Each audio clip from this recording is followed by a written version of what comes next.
If you have been wondering about the Godox V1 flash unit, well, this video is right for you. And I'm going to be talking about how I use it, how to set it up, and just very basic stuff about it. I've been using this one for years, photographing with my weddings. This is always my #1 light. I also use this on camera as a trigger as well as a light. So I've had many weddings with this unit, on and off camera.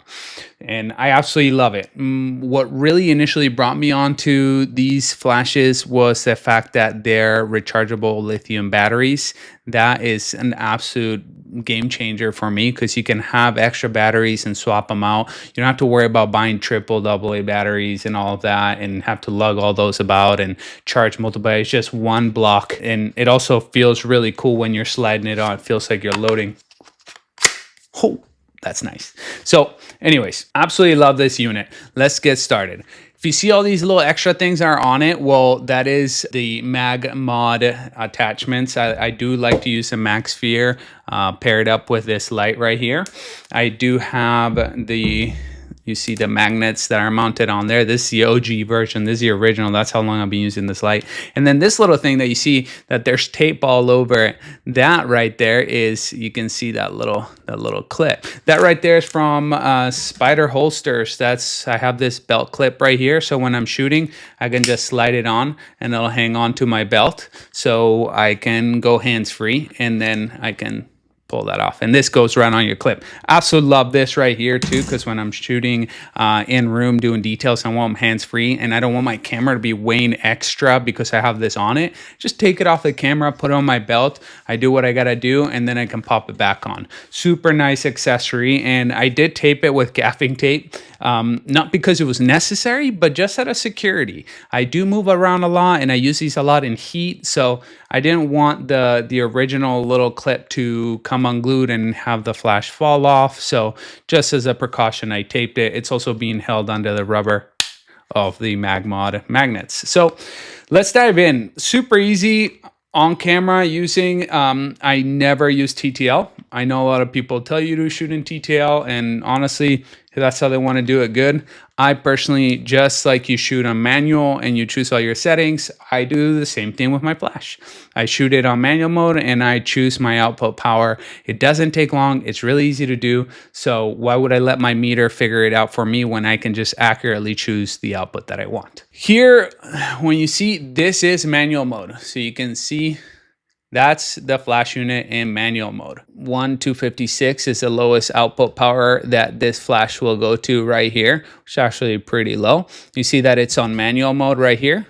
And then you see that that is one of the only automatic things that I'll do unless I'm capturing dancing photos. That is the zoom of the lens. So in here, if you're shooting with a 50, it'll channel the light in a little more so there's less pillage off the edges, less spillage coming off of the edges, and it just kind of hones in more at that range of 50 and so on with whatever lens you're using. So if you're at a 85, then it's going to shoot a narrower stream that's going to reach your subject just right there at 85. That matches the aspect of your lens. That you can keep in auto.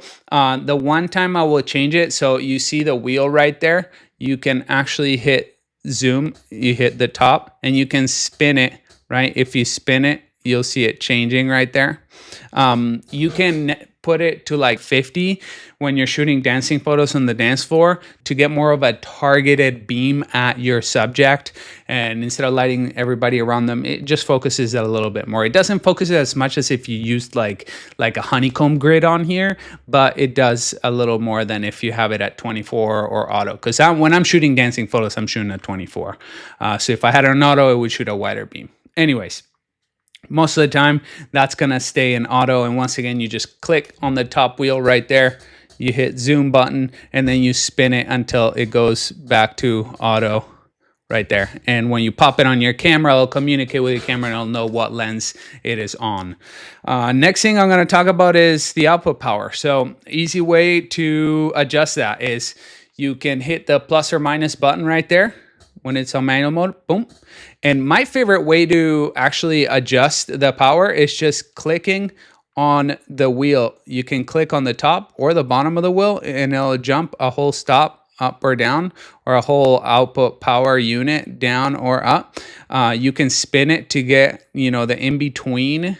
But for quickness, I like doing it that way. And most of the time it gets it right. And if I need to be a little more accurate, just more incremental in my adjustments, and I'll do that. But most of the time when I'm in a rush and shooting on the go, you'll find me just clicking plus minus. I need more power. Boom. I'll go from 1/32 to 1/16. The lower the number, so 1/1, that'll be your highest power. So at 1/1, your flash is going to be going off at full power.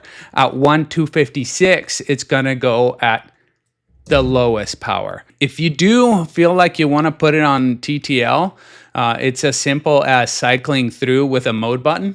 So with a mode button there at the bottom of the wheel, you just click it and it'll go through the modes, right? So you're a manual, you click it and you go to multi.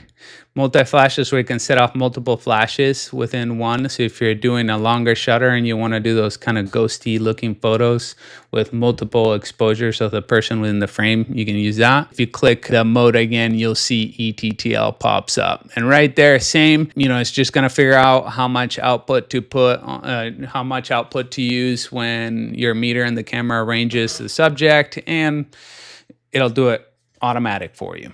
You can compensate if you feel like it's reading always too hot and it's sending out too much light. You can hit your plus or minus and tell it to go a little less. I personally, once again, I just rather do it on manual. But if you do want to do that, you would hit your on ETTL plus or minus, and same thing if you wanted to send less power or more power. You're just compensating by telling, okay, whatever you're metering, the meter is telling you to output, put a little less or a little more depending on what it's doing. And every camera is different. I shoot Canon, and TTL can work sometimes, but it doesn't always work for me because I'm constantly moving closer or further back, and sometimes the meter isn't telling the flash to put the right thing, and it'll just blow it out. It'll send out way too much power, and then the moment's passing to ruin the image, where I know how much I want. I know that if I'm moving closer, I'm going to turn it down, and I can just do that as opposed to hope that the meter tells it the right thing. So that's why I like to shoot on manual. What else can I tell you? Oh, the other mode that I use it a lot in is, so if we are on manual, the other mode that I will use it in is as a remote. So you can use this as a remote to trigger other Godox flashes where they're in receiver mode. To put this on sender or remote mode, all you got to do is, so you'll be on manual, and then you just simply hit this little squiggly, let's see, there we go. And now you're on your remote mode, and this flash is going to be A. So this one's gonna be A, and then you can choose the power on that one, and you'll see down on the bottom here you have all the little buttons that say A, B, C, D. You can tell which light you're gonna adjust. If I want to adjust the light here, I can either hit the button A, right? I click A, it highlights it, and I can go more power, less power. If I want to turn on other lights, all I got to do is just click over the other lights. So B, you can click it and shuffle through whether you want it to be on TTL or manual mode. Boom. And then you can actually adjust all of them, all of the lights that are on, by just clicking your plus or minus, and then it'll adjust all of the lights at the same time for you, which is a nice feature. And if you want to just change one only, you just click that light again and you can up or down. And if you want to turn it off, you just click it once more and you'll see that dotted line. It just turns it off. So if you're shooting with multiple lights, you can use this as a trigger. This is really nice feature right here. I like to do that when I'm in weddings instead of using my trigger itself on there, because it allows me to always have a light on camera. So let's say I have two lights on stands and my subject moves away from where they were supposed to be. I'm not sweating that I need to go move that light stand. I have a light on camera and I can bounce it or shoot it direct, whatever effect I'm trying to go after. I have a light on my camera with me at all times, so I don't have to send, hey, go get that light. I used to do remote with 3 lights all around, and you'd have to run around, and it just seems like a waste of time to me. So the safest bet, which is when it comes to weddings, you want to play the safe card and make sure you're getting everything, you're not missing anything, is to have a light on you. The reason why I like to use MagMod, it's because you can kind of feather, you can get softer light out of this unit. So instead of shooting it straight at them, you can angle it a little bit. And what the Mag Sphere does, this little silicone ball turns your flash unit into a larger source. So it kind of imitates the look of a larger source because it's making this orb glow, and that glow is lighting everything out. So instead of pointing it straight at them, sometimes I'll have it at like a 45-degree angle, and the brightness from this spills onto the subject, and it gives it a little bit of a more flattering light. And if you're doing straight at them, it diffuses it a little bit more. It makes that light source seem bigger than it actually is, and that's why I like this. It's one that I've used always from the very beginning of shooting weddings. I bought it and I've been using it at every event. The other thing I like about it is that you can actually put gels on them, so you can do CTO gels to balance the white balance between your flash and the ambient light. So absolutely, if you're looking to get deeper into it, you can buy these. Not necessary, but it's a great accessory to have. I think this light by itself, on its own, with none of this, is already great. I know that the V100 comes with some attachments that are similar to this, that you can actually magnet straight onto the round head. But yeah, the other thing I guess would be worth mentioning is the model light. The model light feature, which is that little light bulb icon on the wheel. If you click that, what that will do is it's going to turn on right here, and you just hit that, boom, and it turns on a model light. So you can use this as a flashlight to kind of light your subject. To light your subject if it's way too dark and you want to be able to focus, and you're having trouble with that, you can do it. You can actually turn it up and down, same the intensity with a wheel, and you can set it up so it stays on up until your flash goes off. When the flash goes off, it turns off so that this light isn't affecting the look of your picture.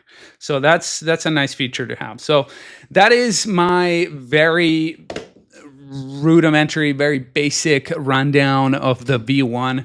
Absolutely love this thing. This is a 75 watt, I believe, output power. The V100, I believe it's a 100 watt, and it has like a little flash on the front. So I'm going to be getting that pretty soon here, and I'm going to do a little review on that one as well.